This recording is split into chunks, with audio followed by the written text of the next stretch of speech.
Davi é um homem tão especial, chamado pelo próprio Deus de um homem segundo o seu coração.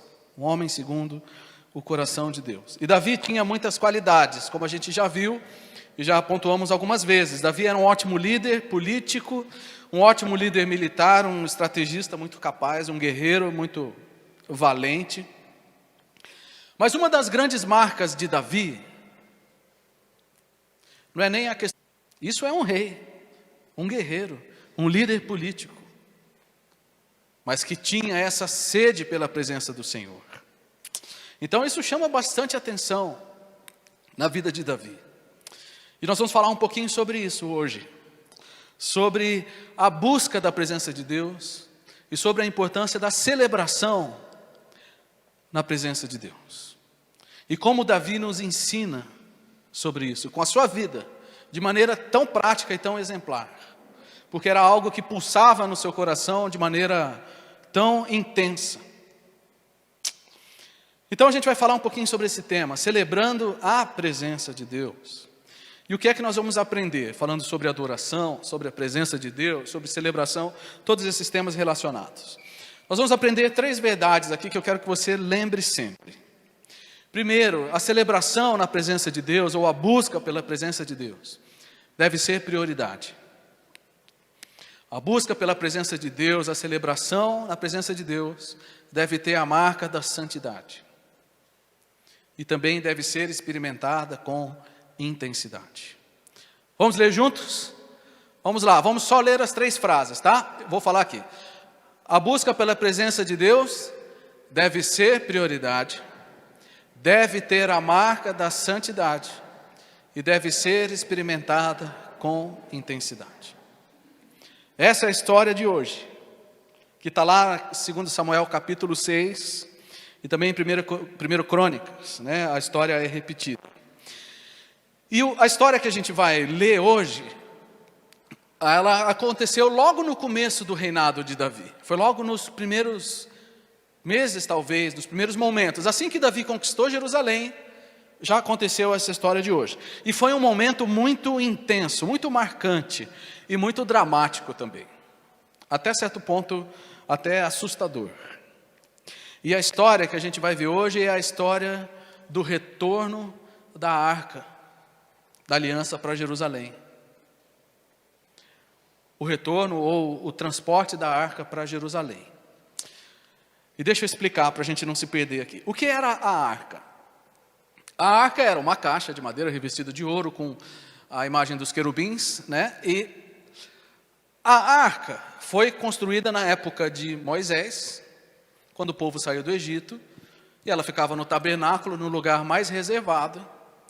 O tabernáculo era a tenda do encontro com Deus. E esse lugar mais reservado, o Santo dos Santos, onde ficava a arca, era totalmente separado, porque a arca era o símbolo máximo da presença de Deus. Né? A gente pode até dizer que a arca era a presença de Deus. Não só um símbolo, mas a própria presença de Deus estava ali. Então a arca era o objeto mais sagrado e mais importante da vida espiritual do povo de Israel. Né? A arca coberta de ouro com a imagem dos querubins e dos anjos celestiais, contendo ali a aliança e tudo mais, a arca representava a majestade de Deus, pelo seu valor, né, coberta de ouro por dentro e por fora, mas também representava a santidade de Deus, porque a arca ficava separada de tudo, assim como Deus é santo acima de todas as coisas. E também em cima da arca era oferecido uma vez por ano um sacrifício de sangue, que tornava todo o povo favorável diante de Deus de novo, ou tornava Deus favorável ao povo. Então a arca representava essas 3 coisas como símbolo máximo: a majestade gloriosa de Deus, a sua santidade, e também era através daquele sacrifício que Deus se tornava favorável aos homens. Ninguém podia chegar na presença de Deus sem o sacrifício. Muito bem, o que aconteceu? Passaram-se muitos anos, 400 anos, e a arca foi capturada pelos inimigos. Um pouquinho antes, quando Samuel, o profeta, ainda era pequeno, no tempo do profeta Eli. A arca foi roubada, capturada pelos filisteus, os grandes inimigos. Roubaram a arca, levaram lá para a terra deles e Deus mandou maldição. Pá! Porque a arca não era do outro povo, é do povo de Deus. E os filisteus mandaram de volta a arca. Não queremos esse negócio aqui não, que está trazendo maldição para nós. Então os filisteus colocaram a arca numa carroça e mandaram de volta para Israel. E aí passaram-se, até a história de hoje, 70 anos.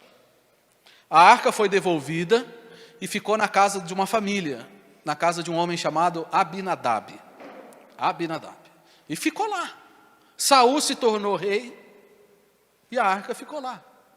Então passaram-se 70 anos, até o começo da história que a gente vai ler hoje.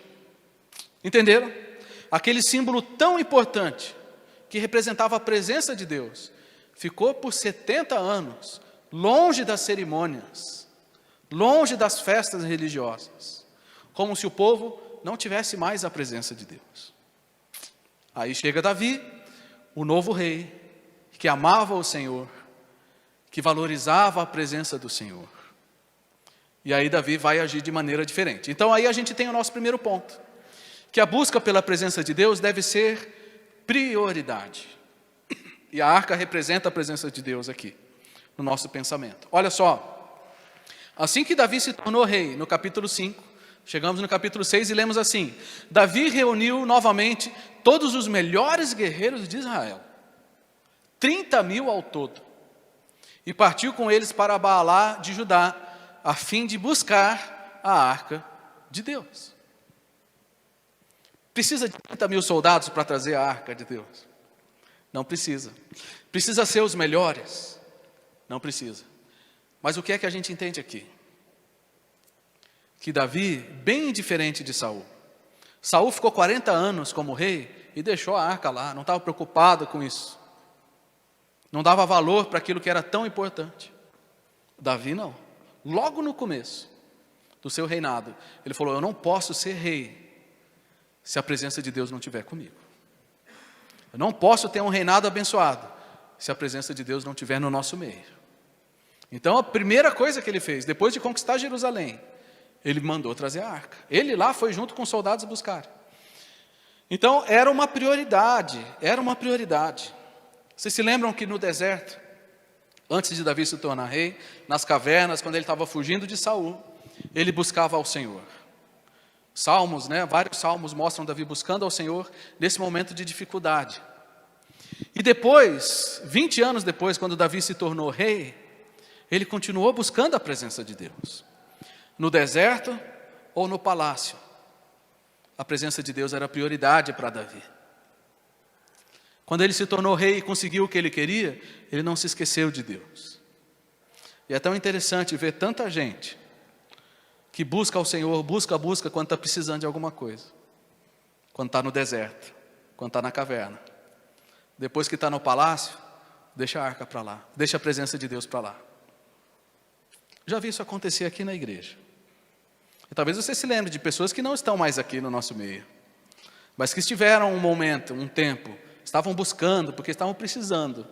Agora receberam, não estão mais. Davi não fez isso. No deserto ele buscou. E no palácio ele continuou buscando. Ele não só valorizou a presença de Deus, como ele deixou claro para todo o povo. Ele falou: pessoal, a presença de Deus não é só importante para mim, não. É importante para todo mundo. Então é por isso que eu vou chamar os melhores guerreiros, 30.000. E o texto de Crônicas diz que ele chamou os sacerdotes e os levitas, que eram o pessoal das cerimônias, Então a busca pela presença de Deus tem que ser prioridade. Isso não vale só para Davi. Davi é o exemplo. Isso vale para nós. É um estímulo para nós, de que logo no começo de qualquer coisa, a gente tem que buscar a presença de Deus.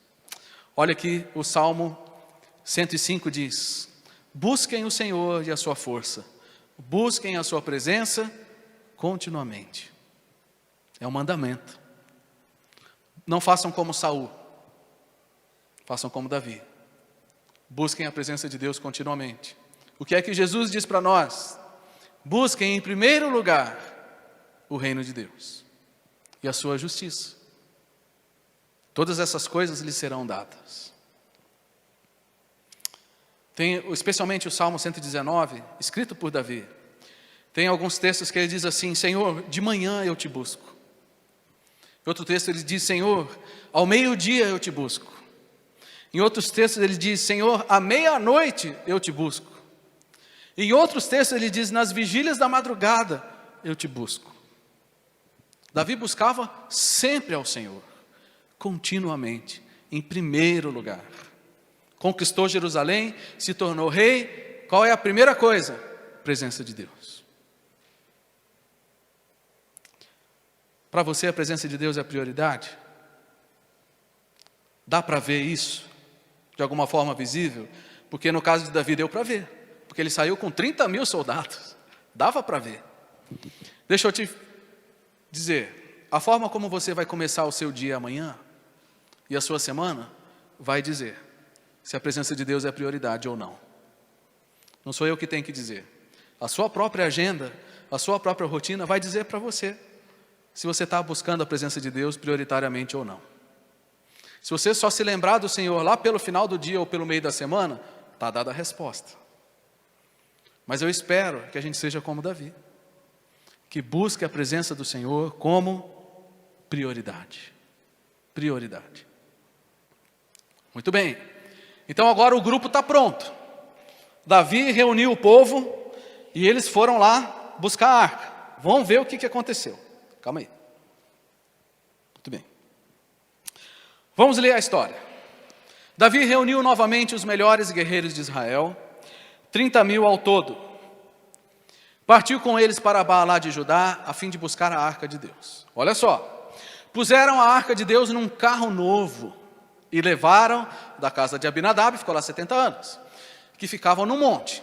Saindo da casa, Uzá e Aiô, filhos de Abinadab. Uzá e Aiô, tá? É o nome deles. Guiavam a carroça nova que transportava a arca de Deus. E Aiô estava à frente da arca. Davi e todo o povo de Israel celebravam diante do Senhor, entoando cânticos e tocando todo tipo de instrumentos musicais, liras, harpas, tamborins, chocalhos e símbolos. Olha que beleza! Então, muito bem, a presença de Deus era importante para Davi. Era importante para o povo. Reuniu todo mundo, foram lá buscar a arca. Olha que festa! Que festa! Dá para imaginar a cena? Todo o povo, sacerdotes, levitas, o rei Davi, todo mundo lá naquela festa, alegria, música, todo mundo feliz, as melhores das intenções. Vamos buscar a arca do Senhor, vamos trazer a presença do Senhor para Jerusalém. É isso que nós vamos fazer, todo mundo feliz. Que coisa linda. Realmente, estava uma cena muito linda, uma festa muito bonita. Vamos ler o resto da história. Tá bom? Quando chegaram à eira de Nacom, os bois tropeçaram. E Uzá estendeu a mão e segurou a arca. Ufa nada. A ira do Senhor se acendeu contra Uzá. E Deus o feriu por causa disso. E ele morreu ali mesmo, do lado da arca. Acabou a festa. Na hora. Para a música, para tudo. Imagina a cena agora. Você estava imaginando a cena da festa, né? Agora imagina um rapaz ali morto, do lado da arca. Pá, caído no chão. Eu falei que era meio dramática a história. Mas é mesmo. Terrível. Assustador, não é? É uma história assim muito intrigante, que desperta todo tipo de sentimento quando a gente lê. Às vezes até um pouco de indignação, se a gente não conhece a história toda, ou a teologia toda. Mas que cena terrível. Todo mundo feliz, cantando, dançando, estão trazendo a arca, e de repente o cara, vai cair, segura, pá! Deus fulmina, ele morre ali.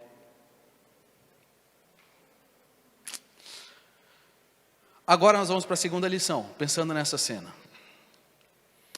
Que a busca, a celebração na presença de Deus deve ter a marca da santidade.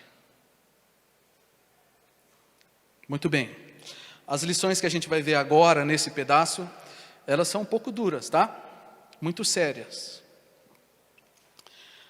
A primeira lição é a seguinte: quando se trata da presença de Deus, só boas intenções não bastam. Vou falar de novo. Quando se trata da presença santa de Deus, só boas intenções não bastam. É preciso obediência ao padrão de Deus. Vocês acham que Davi estava com boas intenções ao trazer a arca? As melhores. Vocês acham que o povo estava sincero na sua celebração ali, trazendo a arca? Estava. Você acha que até o Uzá, que foi segurar a arca para ela não cair, fez uma coisa boa? Na cabeça dele, sim. Mas deu certo? Não deu certo. Então o que isso mostra para a gente? Sem sombra de dúvida, quando se trata das coisas de Deus, só boas intenções não bastam. É preciso que as ações sejam coerentes com o padrão de Deus. Tá? Então para Deus não vale só a intenção, para Deus vale a ação. E essa ação tem que estar de acordo com o padrão de Deus. Qual é o problema então aqui? O problema é o problema da desobediência. Porque o texto que a gente leu disse que eles colocaram a arca numa carroça, num carro novo. Capricharam na carroça. Que o rei mandou fazer, talvez. A melhor carroça possível. Os melhores bois. As melhores intenções. Mas deu no que deu. E terminou do jeito que terminou a história, que é essa tragédia. Mas sabe, gente, o fato deles transportarem a arca numa carroça era uma desobediência terrível. Sabia? Porque a instrução da lei de Deus lá em Números, está ali. Diz que os coatitas, que eram os descendentes de Arão, sacerdote, os coatitas virão e transportarão tudo até o lugar de destino. Não é na carroça. Os sacerdotes tinham que carregar no ombro a presença de Deus. Não era na carroça. Contudo, não tocarão nos objetos sagrados, pois se o fizerem, morrerão. Qual era a instrução de Deus com relação à arca? A arca, se você se lembrar aí, você já está acostumado com a imagem, ela tinha algumas varas, 2 varas do lado dela, que eram justamente para ela ser carregada pelos sacerdotes. Tinha um grupo específico que devia levar a arca, só aquele pessoal. Não podia encostar. E tinha que carregar nos ombros. Essa era a ordem de Deus. O que eles fizeram? Na melhor das intenções, colocaram a arca em cima da carroça. E o rapaz tocou nela para segurar. Desobediência ao padrão de Deus. Na verdade, eles seguiram o padrão dos filisteus. Porque quando a arca foi capturada e foi devolvida, os filisteus mandaram a arca numa carroça também. Então, ao invés de seguir o padrão de Deus, eles acabaram adotando o padrão que eles tinham visto por último. E aí a tragédia não teve escapatória. Parece uma coisa tão simples. Poxa Deus, mas não podia ter deixado levar na carroça só dessa vez. Nas próximas a gente leva no ombro. Precisava matar o menino, não precisava só dar um susto. Não precisava, tinha que ser desse jeito. Tinha. Porque a arca representava a majestade, a santidade de Deus. E com a santidade de Deus não se brinca. Com a majestade de Deus não se brinca, por melhores intenções que se tenha. Para se chegar na presença de Deus, tem que se seguir as regras de Deus. É do jeito de Deus que se chega na presença de Deus. É do jeito de Deus que a gente faz as coisas de Deus. Deixa eu ver se tem um texto aqui. Não tem.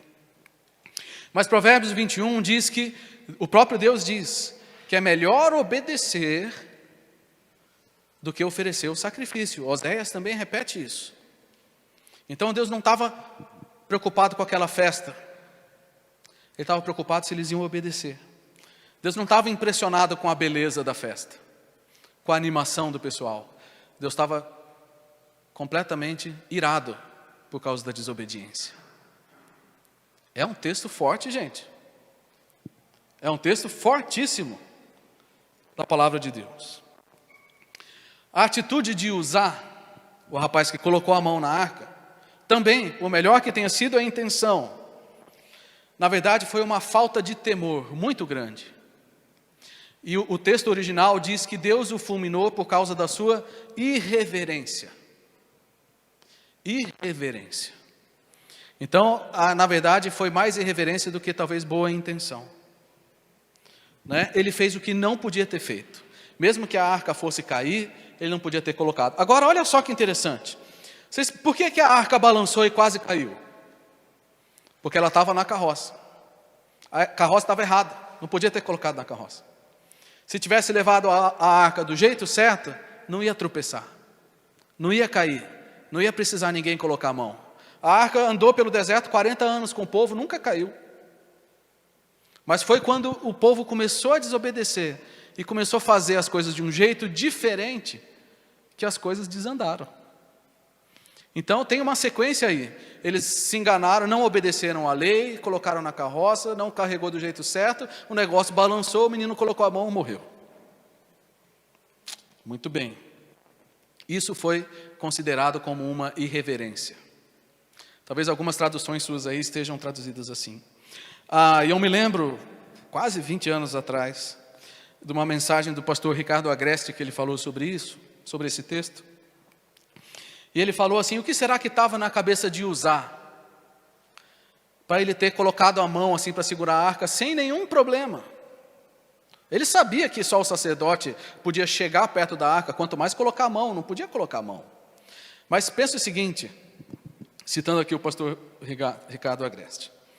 Talvez, é só uma conjectura, mas que faz bastante sentido. Talvez, pelo fato da arca ter ficado tanto tempo na casa dele, na casa da família, talvez ele tenha se acostumado com a arca lá. E talvez aquilo que era tão sagrado, depois de anos e anos, se tornou comum. Sabe quando você compra uma coisa nova? Uma televisão nova, um móvel novo, um carro novo, como é que é a primeira semana? Ninguém chega perto, ninguém põe a mão, limpa 3 vezes por dia, tá tudo bonitinho. Como que é depois de 6 meses? Já vai piorando um pouco. Quem é mais disciplinado, né, faz tudo certo, mas nem sempre é assim.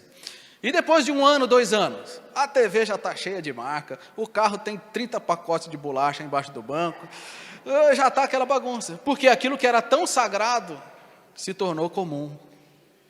Está acostumado demais. E talvez Uzá tenha se acostumado demais com o sagrado. Isso fez com que ele perdesse a irreverência. Aquilo que era tão santo se tornou comum. E tudo que envolve a adoração não pode ser considerado como comum. A presença de Deus deve ser sempre respeitada. Salmo 96 diz que nós devemos adorar o Senhor na beleza da santidade. Da santidade de Deus e da santidade da nossa atitude. Romanos 12 diz que nós devemos oferecer o nosso corpo como um sacrifício vivo, santo e agradável a Deus. Então as coisas de Deus têm que seguir o padrão de Deus. E a presença de Deus deve ser buscada com santidade. E sabe, gente, nós corremos o risco de usar. Nós corremos o risco de nos acostumarmos com o que é sagrado. E de transformar aquilo que é sagrado em comum. Em algo banal. E que a gente não valoriza como deveria. E não treme como deveria.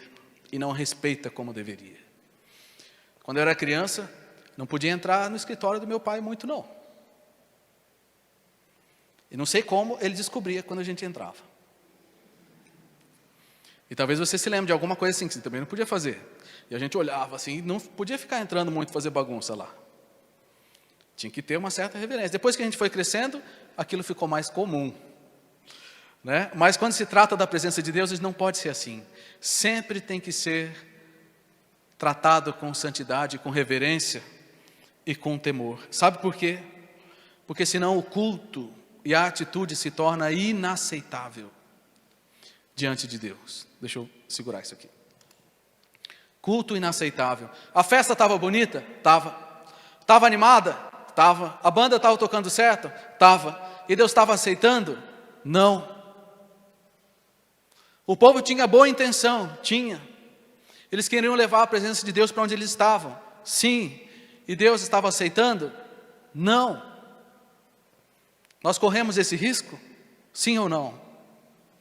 Podemos estar aqui muito bem arrumados, chegar na hora, cantar certinho as músicas, e Deus pode estar aceitando?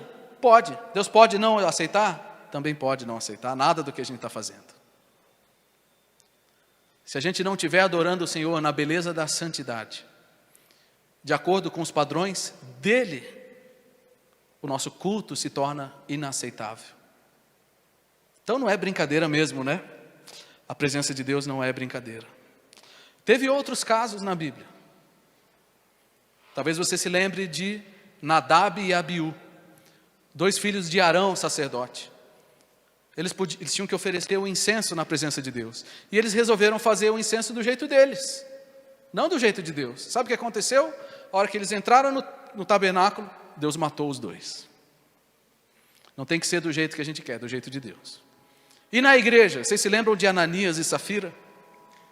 Aquele casal tão popular, que resolveu mentir para todo mundo, inclusive para o Espírito Santo. E resolveram mostrar uma aparência de generosidade, de santidade, que eles não tinham. Sabe o que aconteceu? Deus matou. Primeiro o homem, depois a mulher.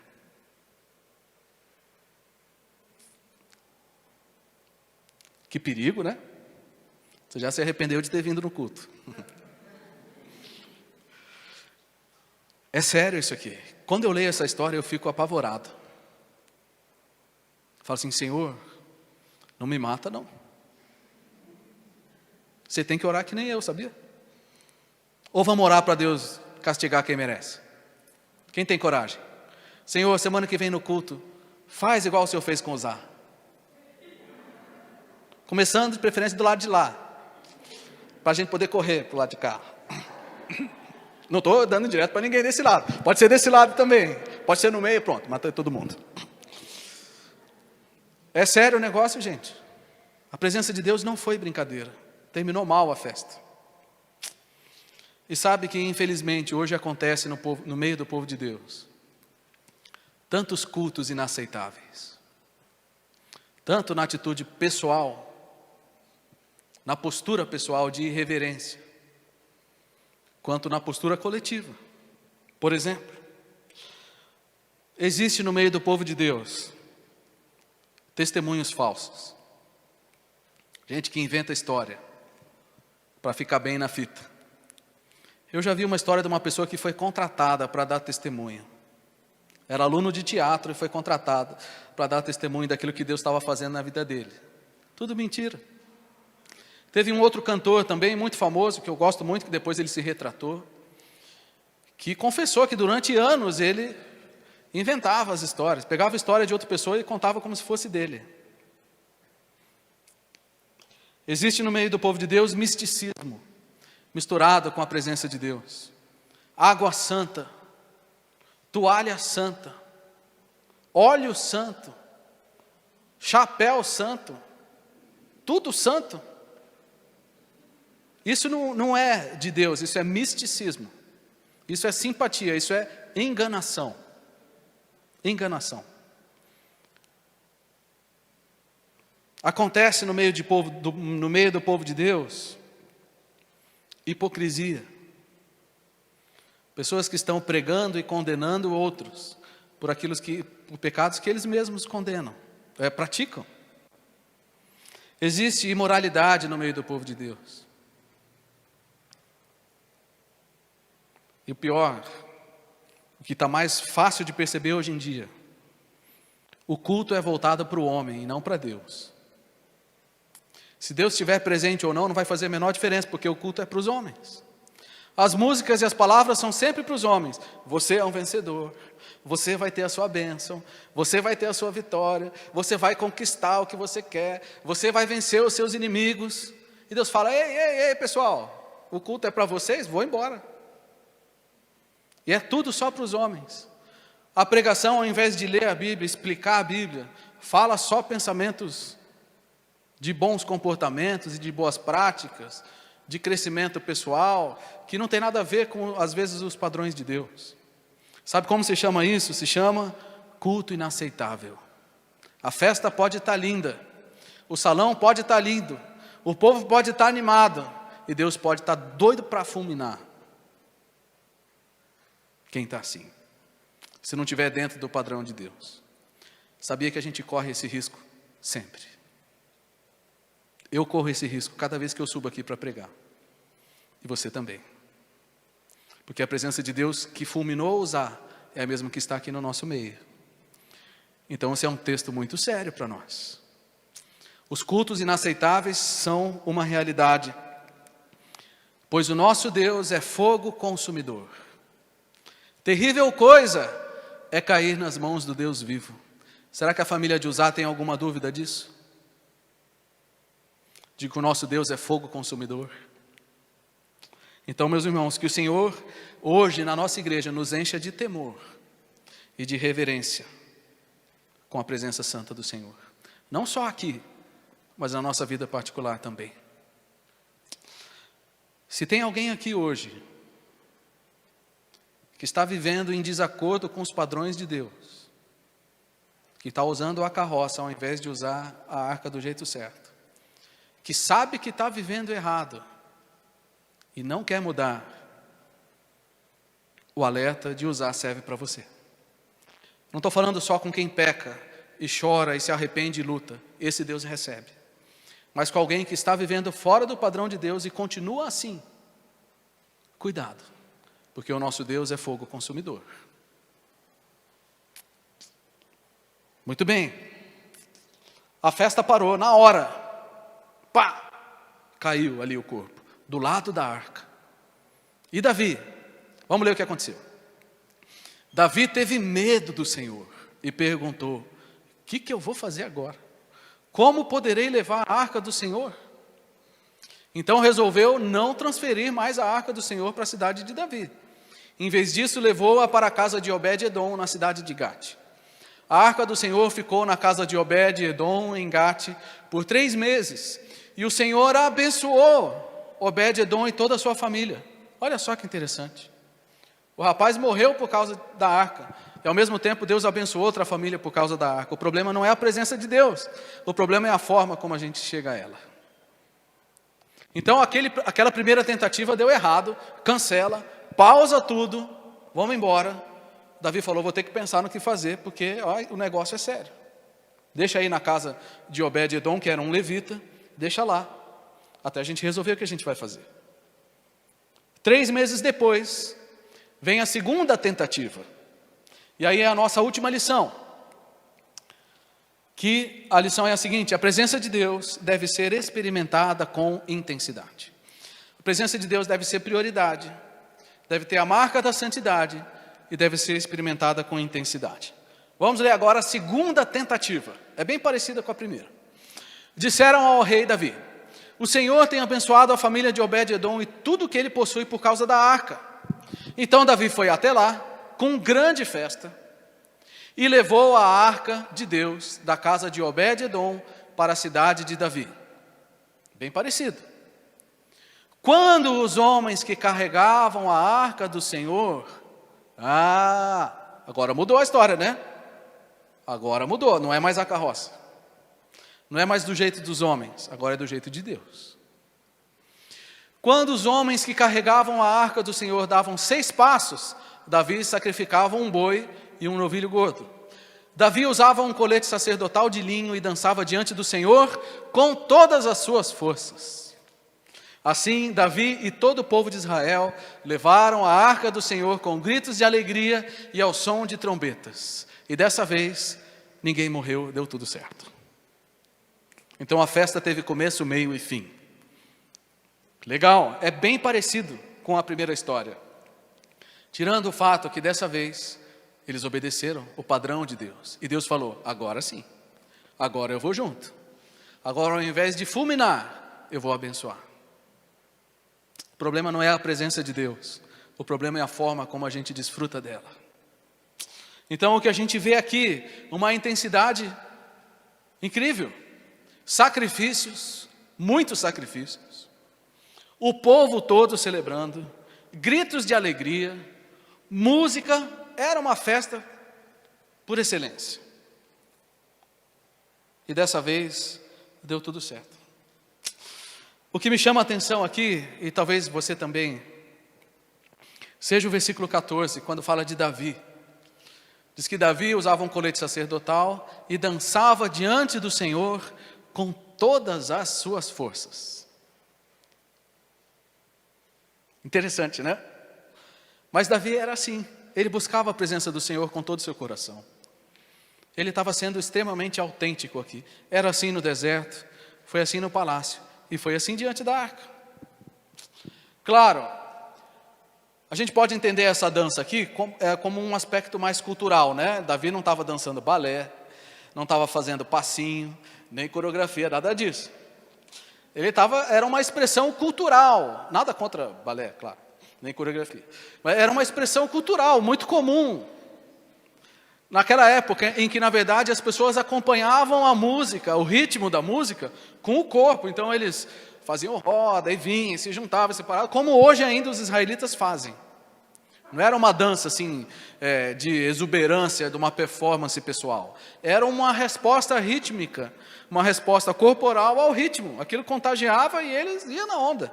Só que Davi foi até o máximo que ele podia. E a ideia é que Davi deu tudo de si. Ele fez o máximo que ele podia. Dentro daquilo que ele estava acostumado e era o contexto ali. Esse texto é um desafio para mim. É um desafio. Mas eu fico pensando nesse ponto, né, que a gente faz tanta coisa com intensidade. Por exemplo, a gente torce para o time, seu time aí. O time está lá na 2ª divisão. E você está lá torcendo para o time, vai. E fica lá naquela intensidade. 1 hora antes do jogo começar, está o pessoal lá no estádio. Aqui tem um bando de loucos. É louco mesmo. Louco.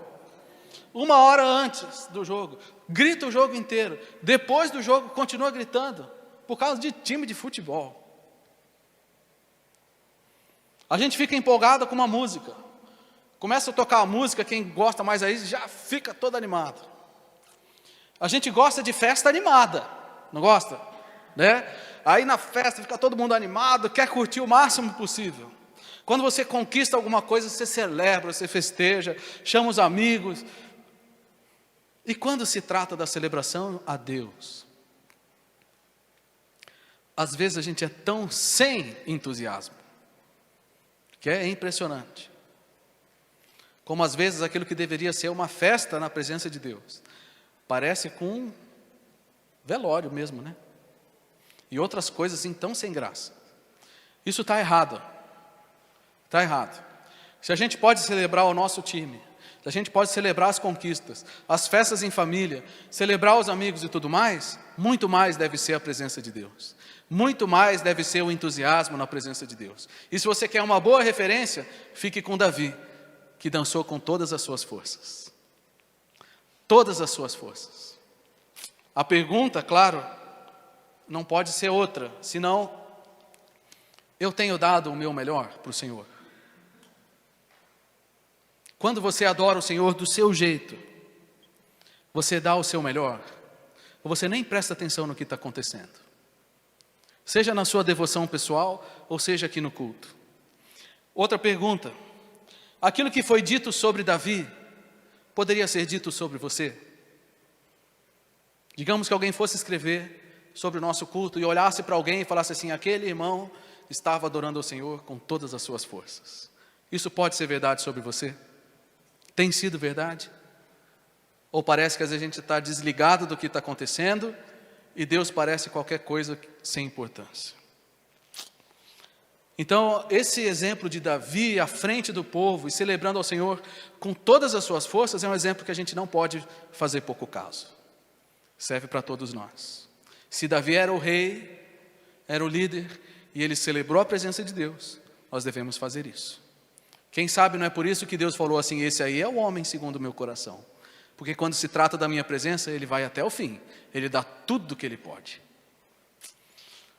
Outra lição aqui: a celebração com intensidade deve ser uma marca da liderança. Davi era o líder, mas ele foi o primeiro a dar o exemplo.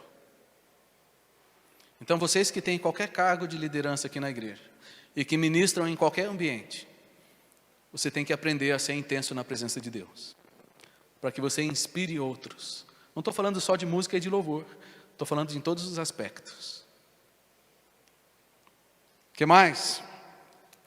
A intensidade de Davi também nos ensina sobre humildade, porque, como eu disse, ele era o rei, mas o texto fala que ele estava vestido com uma roupa de linho, como os outros sacerdotes. Isso mostra para a gente que Davi, ele tirou a roupa do rei, ele tirou a roupa de rei, porque na hora da adoração ali, ele era mais um, ele não era o rei, ele era mais um. Ele estava ali junto com o povo, os seus irmãos. Ele não precisava da roupa de rei, porque o foco ali não era o rei Davi, era o rei dos reis. Então a intensidade na adoração tem que ter a marca da humildade também. Então, se você conhece alguém que confunde adoração com estrelismo, está errado. Se algum cantor famoso, algum pastor famoso, não é acessível, não é humilde, é estrela, não entendeu o exemplo de Davi. Porque Davi tirou a roupa de rei e falou assim: agora eu vou adorar com os meus irmãos, igual todo mundo. Porque na presença de Deus não tem rei e menos rei. Na presença de Deus somos todos iguais. Amém? Amém. O que mais? A intensidade na adoração também, ela depende de uma consciência limpa, para que a gente não seja hipócrita. E aí a gente tem um trecho da história bem desagradável. Além do rapaz ter morrido, o final da história foi meio estranho também, que é a história de Mical e Davi. Mical era a esposa de Davi, a primeira esposa que Saul tinha dado para outro homem, filha de Saul, e depois Davi mandou buscar ela de volta. Enfim, eu vou ler aqui na Bíblia, não precisa ler, eu vou ler e você, por favor, só acompanhe. Está em 2 Samuel capítulo 6, eu vou ler alguns versículos, por isso que eu não projetei. Então imagina, Davi está naquela festa, todo empolgado, na sinceridade do seu coração, na humildade do seu coração, celebrando a presença de Deus. E aí nós lemos o seguinte: enquanto a arca do Senhor entrava na cidade de Davi, presta bem atenção, tá? Eu estou no versículo 16, caso você queira abrir, mas não precisa. Enquanto a arca do Senhor entrava na cidade de Davi, Mical, filha de Saul, olhava pela janela.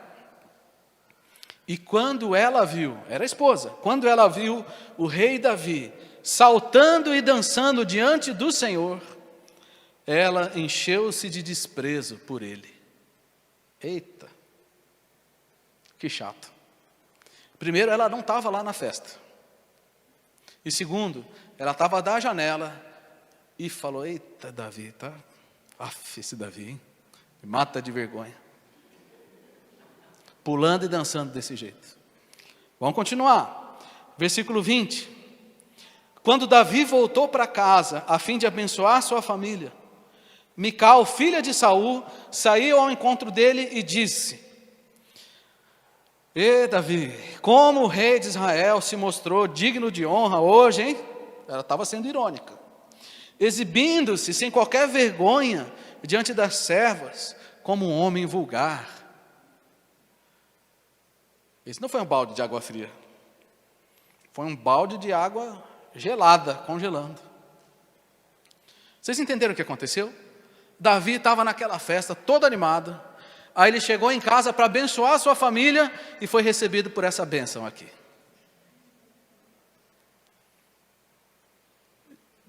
Davi, Davi, que vergonha. Você tem vergonha de ficar dançando desse jeito na frente das pessoas, dos empregados? O que eles vão pensar de você? O que eles vão pensar de mim? Ficou com vergonha de Davi e criticou Davi. Desprezou o rei. E aí, hein? O que aconteceu? Bom, primeira coisa é que tem uma desconexão aqui impressionante entre os dois, né? O casal aqui não estava falando a mesma língua de jeito nenhum. E essa é uma coisa desagradável. Essa história aqui vale uma mensagem só para ela. Segundo, Mical, ela enxergou a situação só do ponto de vista natural. Ela não compreendeu o valor do momento espiritual. Ela ficou preocupada com a roupa, ficou preocupada com o que o outro ia dizer, ficou preocupada com o que o outro ia pensar. Perguntinha, você acha que isso pode acontecer hoje também? Uns estão preocupados com a presença de Deus, outros estão preocupados com coisas que não têm a menor importância. Você acha que alguém pode vir para o culto e estar só preocupado com coisas naturais? Está aqui, está diante do Senhor, está preocupado com o que vão pensar do meu, sei lá o quê. Não vou dizer para não comprometer ninguém. A pessoa pode estar aqui diante do Senhor, está preocupado com a roupa, está preocupado com o cabelo, está preocupado com se alguém vai reparar, se vai pensar o que vai falar, o que não vai falar. E mais, será que se eu levantar a mão, será que vão falar alguma coisa? Será que se eu falar glória a Deus, vão achar que eu sou isso, sou aquilo? Será que se eu me empolgar um pouco mais, vão me criticar? Acontece, gente. Nós também corremos o risco de ser como Mical, e de perder o principal, e de perder o valor do momento, e aquilo que era tão bonito, se tornar uma coisa tão desprezível. E Davi ficou parado lá na porta, olhando para ela. Eu estou imaginando, tá? O que ele respondeu para ela? Vamos ver o que ele respondeu. Versículo 21, versículo 22. Davi respondeu para Mical: Mical, eu dançava diante do Senhor, que me escolheu em lugar do seu pai e de toda a sua família. Ele me nomeou líder de Israel, o povo do Senhor. Por isso, continuarei a celebrar diante do Senhor. E aí ele pegou pesado. Estou disposto a me tornar ainda mais desprezível e até mais humilhado aos meus próprios olhos. Aí, Mical, você achou que eu passei vergonha? Então se prepare, porque se for para Deus eu vou passar mais vergonha ainda.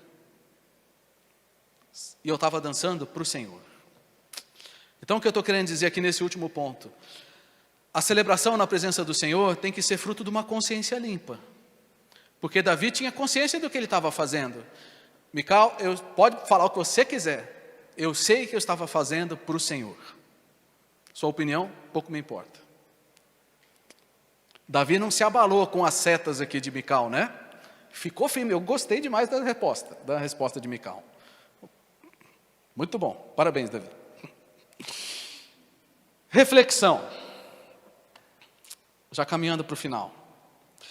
Às vezes, uma expressão de adoração um pouco mais entusiasmada, ela pode gerar críticas. Vou repetir. Às vezes, uma expressão de adoração um pouco mais entusiasmada, ou talvez um pouco diferente do que a gente está acostumado, pode levantar críticas. Claro, eu não estou falando de exageros incoerentes, tá? Exagero é errado em qualquer lugar. Mas estou falando de uma expressão sincera, de consciência limpa, que às vezes é um pouco mais diferente do que a gente está acostumado, e às vezes alguém pode ser tentado a agir como Mical agiu. Né? E talvez você se lembre de uma história muito parecida. A história de Maria com Jesus. Porque Maria chegou e quebrou um vaso de perfume caríssimo nos pés de Jesus. Aquela era uma expressão de adoração que não estava no manual. Não estava no manual das regrinhas. Isso pode, isso não pode. Mas ela chegou e adorou Jesus do jeito dela.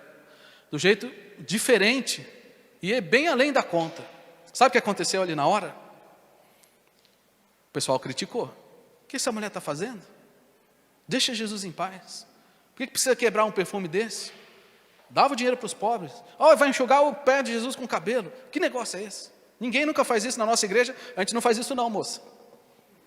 Nós somos igreja tal e tal. A gente não quebra perfume nos pés de Jesus. Todo mundo criticou, menos Jesus. As pessoas criticaram, Jesus recebeu. Ele falou assim, ó, o que ela fez está certo. E a história dela vai ser contada em todos os lugares. Então, meus irmãos, vai ter momentos em que você vai ter que escolher, na sinceridade do seu coração, se você vai querer agradar a pessoas e a regras, ou se você vai querer agradar ao Senhor. Muitas vezes você vai ser levado pelo Espírito a expressar a sua adoração de uma forma diferente. E nesse momento você vai ter que escolher se você vai se preocupar com a opinião do A, do B ou do C, ou do Senhor Jesus. Então o que eu estou querendo dizer com isso é que no meio do povo de Deus, onde existe obediência, onde existe santidade, onde existe consciência limpa, existe espaço para a gente adorar o Senhor com toda a nossa força. E até com formas que talvez a gente não está acostumado. E esse é o desafio que Davi nos ensina. E essa história de Maria também nos desafia nisso. Então, se você está em obediência ao Senhor, se você é sincero, se você está vivendo em santidade, faça como Davi, dê o seu melhor. Não guarde nada. Se é para cantar, canta de todo o coração. Ah, eu sou desafinado, não tem problema. O Espírito Santo afina lá no céu. Deus não está preocupado com a música, Deus está preocupado com o coração também, principalmente. É hora de bater palma? Bate palma.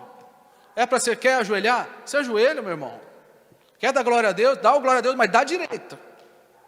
Dá direito, dá a glória que Deus merece. Quer falar amém? Fala amém. Quer falar aleluia? Fala aleluia. É tão engraçado numa outra igreja que a gente participou, que tinha um irmão que sempre dava uns aleluia bem grandão. Ressoava no salão, né? Os irmãos aqui vão lembrar. Tanto que o nome dele era Aleluia. Não era comum no manual daquela igreja. Mas conhecendo a história dele e o que Deus tinha feito na vida dele, fazia todo sentido ele dar o aleluia daquele jeito. Então eu não sei o que é que Deus vai trazer no seu coração na presença dele. Mas se você está em santidade, humildade, com a consciência tranquila, não poupe nada diante do Senhor. Porque a adoração e o nosso culto é para Ele. É Ele que tem que ser agradado. Amém? Amém. Então o que nós aprendemos hoje? A celebração na presença de Deus deve ser prioridade. A adoração na presença de Deus deve ter a marca da santidade. E deve ser experimentada com intensidade. Amém?